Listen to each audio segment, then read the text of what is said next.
I keep burping the Ewok theme song. Wait on the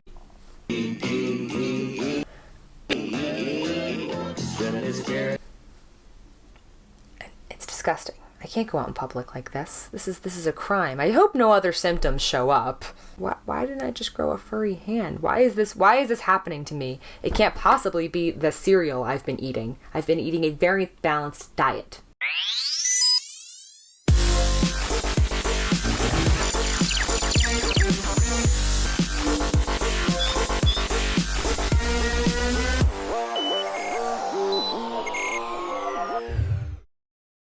Well, if you feel like you are in the mood for some more animation, let's just say you watched the Clone Wars, you're, on your way through season 7 just like me, and, you've watched Rebels, you've even dabbled in Star Wars Resistance, God bless you, and you watched the Forces of Destiny, the old Clone Wars, you're just like, what else is there? What other content do I need in my life? Well, you've got 2 options. You technically got 3 options. If you're really feeling the holiday special, which why wouldn't you?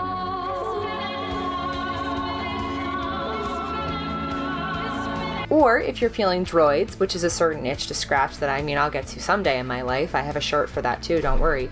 Or if you're feeling Ewoks, which were a big deal in the 80s. In fact, anything that was like bear themed was a big theme in the 80s. Like they were trying to capitalize on the Care Bears, which if you had an annoying theme song, some weird goofy looking villains, as well as some irrelevant plot lines surrounding cute, and I use that term loosely, bears, you probably had a show in the 1980s. And Star Wars was just like, well, we already have cute bears, so we might as well just do that and follow everybody else. We're halfway there. We already made the atrocity of Ewok movies. What else possibly can we do wrong? And really, Ewoks is not the worst crime that Star Wars or Lucasfilm has committed. There are much bigger sins to uncover, And I think that there is some weird enjoyment to be found, not in the sense of like this being good entertainment, but this being kind of like the entertainment that you laugh at, like, ho ho ho, that was the 1980s. It's kind of like when you watch like the Super Mario Variety Hour and you're like, wow, that's so quirky and fun. The Legend of Zelda. Well, excuse me, princess. So EWOKS, also known as Star Wars Ewoks, is an American animated show featuring the Ewok characters that of course were included in Star Wars Episode 6, Return of the Jedi, and now later, The Rise of Skywalker. It was produced by Nelvana on behalf of Lucasfilm and broadcast on ABC in between 1985 and 1986 for 2 seasons, and it was usually aired as a part of the Ewoks and Droids Adventure Hour. And while Droids has certainly a larger following and tends to be praised for its slightly higher quality than what we've seen from, say, the holiday special and, of course, this was definitely geared more at children, because Ewoks in the 80s were what Minions are to kids now, except I would argue infinitely less annoying, because what is more annoying than this?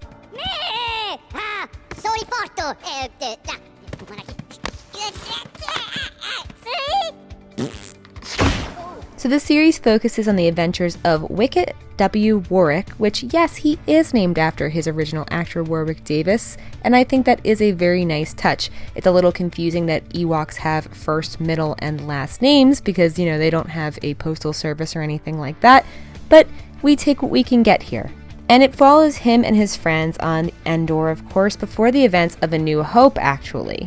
And unlike the Ewok films, the characters speak English, also known as Basic in Star Wars, as opposed to their native language, although there are a lot of random phrases that are thrown in here, particularly the ones that are tried to be turned into, like, super strong catchphrases, which...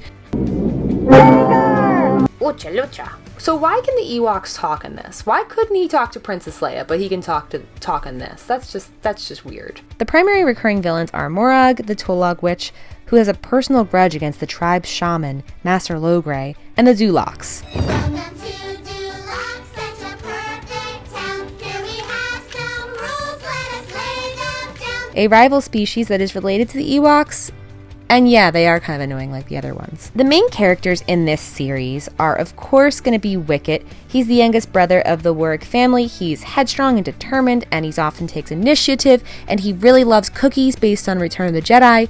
Yeah, you know, we're also in that time where, like, girl characters had to distinctly be girls. Like, Wicket and these other boy Ewoks, they're just, like, you know, fuzzy teddy bears. But the girl Ewoks had to have eyelashes and look like pixie bears, or Care Bears, if you will, because that's what this is. So we get Princess Nisa, and she has a big crush on Wicket. She's the daughter of the head tribesman, Chief Chirpa and Raleigh.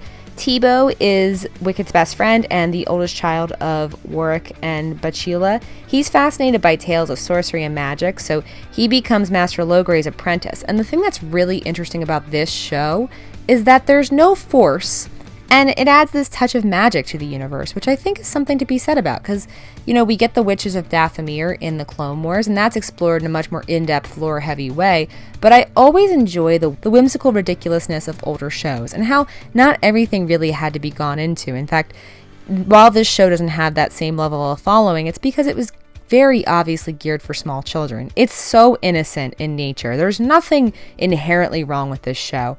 I was a big Care Bears person, actually, if you're wondering. I had like hundreds of them, and now I just have these little fuzzy guys lying around. They have this thing called the Sun Star, which is, I guess, the antithesis of the Death Star, kind of. And it reminds me of that little stone that's in Dragon Tales, looks-wise at least. But they use it to just beam bright beams of light, and they focus really, really hard to do so. It's interesting, though, because the Ewoks have all this powerful magic, right? And they use it on their various villains, particularly the Witch and the Dulocs, that are trying to always foil their plans of, you know, foiling their plans. But they have this secret magic this whole time, and they have sorcerers and wizards. I mean, no wonder they idolized C-3PO. They probably really thought that he was going to bring them the next Sunstar, probably going to bring them the Moonstone. Or Master Logre, who is the Ewok Shaman, he often dispenses wisdom and knowledge to the world of Endor. And where this man goes, I don't know. I think they probably could have used his help in Return of the Jedi. And that's kind of the whole thing about this show, is that it's a very contained universe for something that takes place in, you know, something we're going to see later that looks much different, reflects much differently.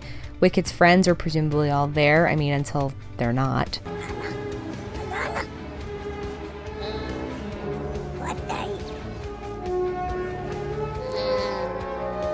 None of the episodes are particularly deep. I'd say that the deepest is the Battle for the Sunstar, and that's technically the series finale. It aired as the Pendulant episode, but an Imperial scientist attempts to destroy the Emperor, who actually, his shuttle makes an appearance in the distance. And someone on the ship just fired on the Emperor. What? That's kind of what ties the whole thing together, is that is presumably how the Empire finds Endor and decides that they're going to set up camp there eventually, because they take one look at the Ewoks and they think, yeah, these guys can't beat us.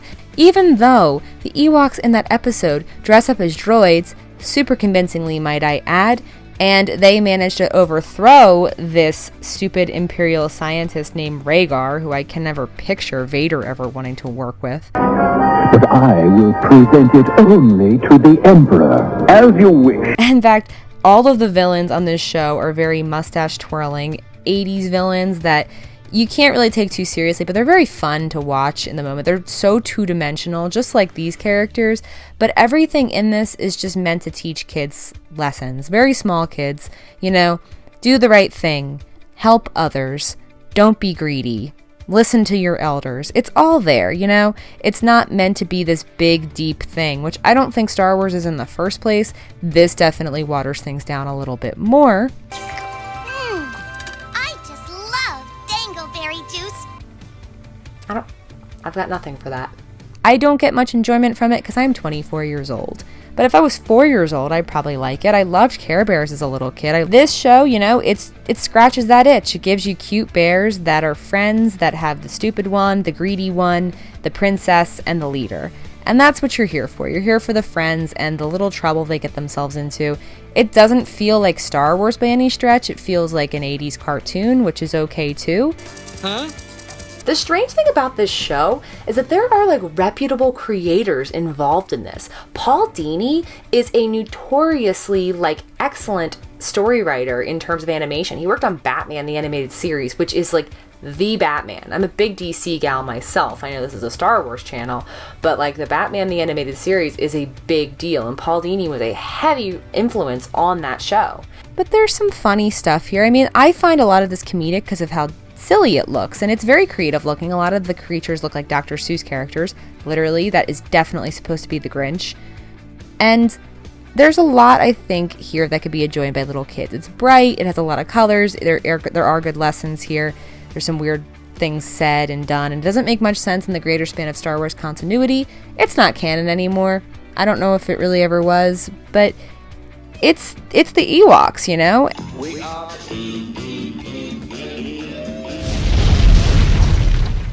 The theme song, if I heard the theme song one more time, I was gonna bash my head against a wall. So that is Ewoks, guys. It ran for 2 seasons in the 1980s, and you know, it can stay where it was. It's not as bad as some of the other stuff that we've seen from the past. I think that it does actually have some funny moments for, you know, the show that it is. It's got that fresh 80s vibe to it. You could probably get more enjoyment from Care Bears or Gummy Bears, because this is very clearly trying to be that to an extent. It's the craze, it's, you know, like everything. It's like when Minions came out, there had to be like annoying little guys everywhere. I'm not just talking about children. But did you guys grow up watching Ewoks? Was this your thing? Was this your jam? Or were you Caravan of Courage people? I know. Tough choice. Let me know in the comments below. May the force be with you guys. Have a great day. It's like a dream! Woo! Yeah! Bear! God, oh man, I hit that little thing. Oh my God. Oh, jeez, I'm sorry. I'm so sorry. Listen, this is my first ride on... Oh, God, oh!